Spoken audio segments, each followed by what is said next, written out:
Evening. Good evening.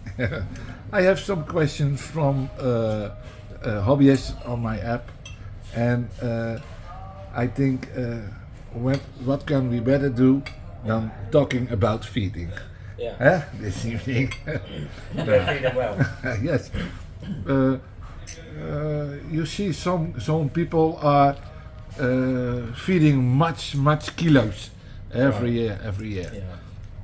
What you think about how many you must feeding the koi? It's good, and And when? what you think about koi food?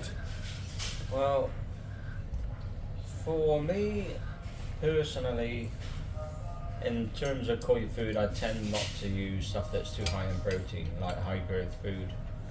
Only really because it's harder to control the feeding behaviour of individual fish. And if you're feeding like a higher protein, high growth food to your fish, it's quite often the case that some fish will get too fat and other fish just won't put enough body on. And I think because of that, I think it's better, like for me, to use like a lower protein food. I mean, for me, like sake curry balance is what I'm using. So that I think is about 40%, something like that. 42 maybe, I'm not sure.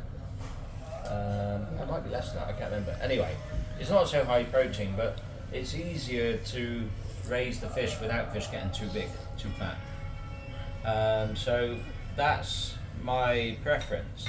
I think sometimes if the temperature is really high, there's some benefit to using a higher protein food. Let's say in Japan, if you're raising fish indoors in a concrete pond, the pond's running at say 26 degrees perhaps, and maybe they won't eat enough like balanced food, then maybe a higher protein food is better for that, to get more body on the fish, but it's not something that I've ever done.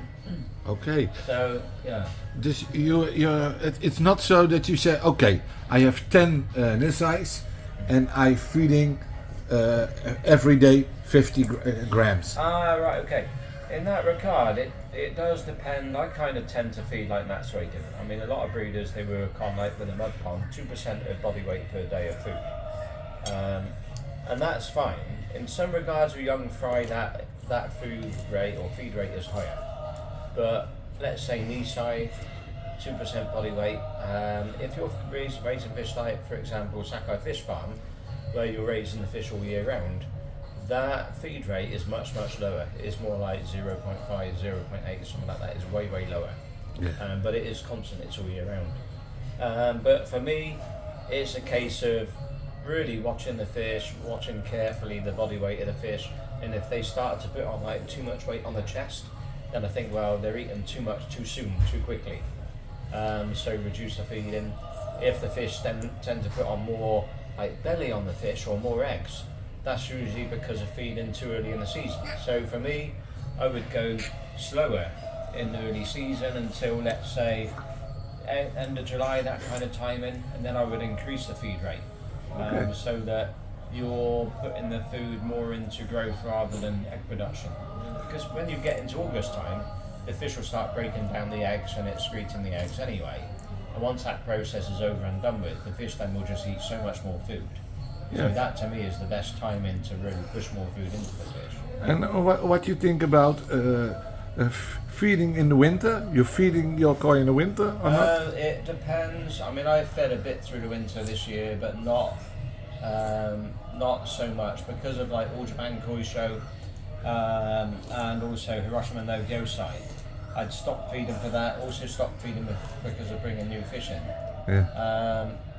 Now, for me, that's not an ideal situation, and it's not what I want to do long term.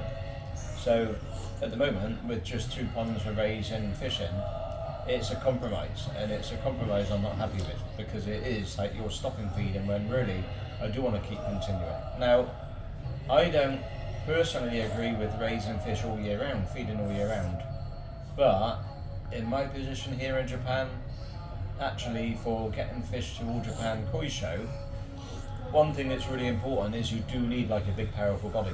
Yes. And the only way that I'm really going to get that in the future is if I raise fish in the similar kind of way that Sakai Fish Farm are, where I'm raising all year round.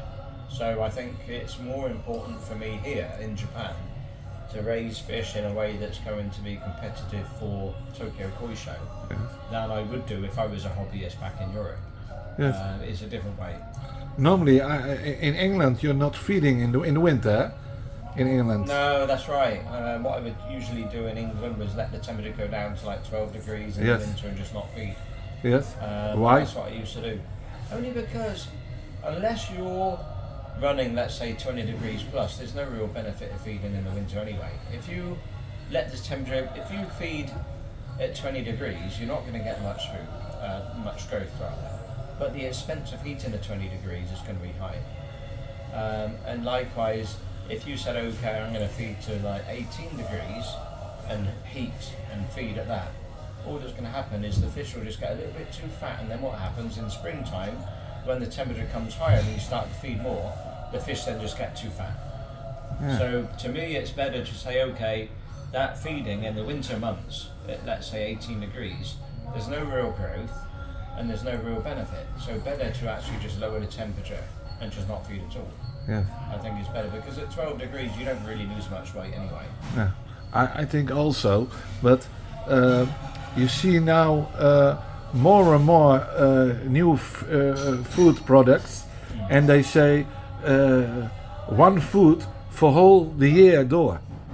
My opinion is, Mike, every time in the year needs another feed. High protein, more protein, and when you give a feed whole year door, you give sometimes too much, but sometimes you give not te weinig. Yeah, you know what I mean? I think it's difficult because when you've got like a hobbyist pond, it's a compromise. You've got all different fish ages in there, different sizes, different body types. And so you can only do what's best for the majority of the fish, and this is where my problem is at the moment. And with the new fish houses that we're making now, my thinking with that is that we then got the 2 ponds that we've got at the moment, 1 bigger pond for jumbo koi, and then 3 more ponds, so that what I can do is then actually take fish that maybe aren't putting on as much weight as I would want them to, and put all those fish into 1 pond and feed them higher protein food, or feed them a higher percentage of food. Yes. And likewise, some fish that maybe are putting on too much body weight, they can go into a pond with other fish that have got too much body weight, and then get fed less food or a lower protein food. So my way of thinking is going to be in the future that it'll be different cases, different foods, different raising technique for different ages, different body types. So that's what I want to be able to do, which I can't do at the moment. Yes, I think also there's a different verschil. You have much koi, you know, then you are a breeder, dealer, then you been an hobbyist. Too much mess. Yes, I think maybe it's better that she stopped now with feeding. Yeah, it's not much feeding, it's more like a water park. You know, this your situation is different than a koi pond from a hobbyist. Yeah, that's right. Yes, this. My whole game or goal, if you like, now is Tokyo Koi Show. Yes. And everything I'm doing is really focusing on that, because I can't focus on everything. No. I need to choose one thing, one dream, and chase it. And that dream is Tokyo Koi Show. Okay. Japan Koi Show scene. Yes. So I've got to try and do whatever I think is competitive to compete with the best breeders out there. Of course, I am like ultra small in just so many ways compared to like big koi farms. That dream is kind of crazy, but I've just got to do the best I can do. No dreams, no life, Mike. Well, that's right. Yes. Okay. What are you feeding? You say net hikari. Is only you feeding hikari? Yeah. So generally speaking, yeah, sake hikari balance, and I've been using Odokan colour food. Okay. What they call cho iroage, which is basically like sake hikari colour up. But apparently it's supposed to be Odokan-san's own recipe, or like a more of a colour intense recipe.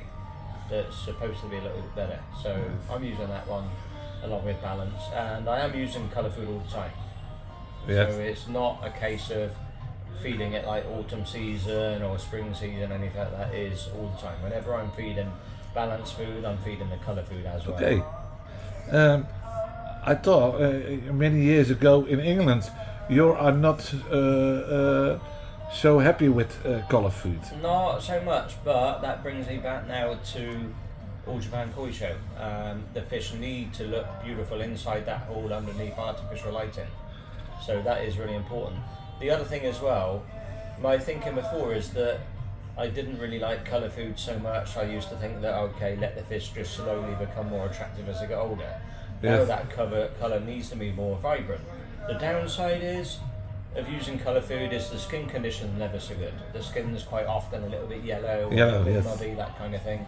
But my way of thinking really is that that's only just a temporary thing anyway. So if, let's say, I wanted to take koi to the koi show in January, end of January, all I need to do really is just stop using the colour food, let's say 6 weeks, 8 weeks beforehand, and reduce the feed, generally speaking, because even just reducing the amount of food that you're feeding, you're putting less like renal loading, less loading on the fish. The skin becomes brighter naturally anyway.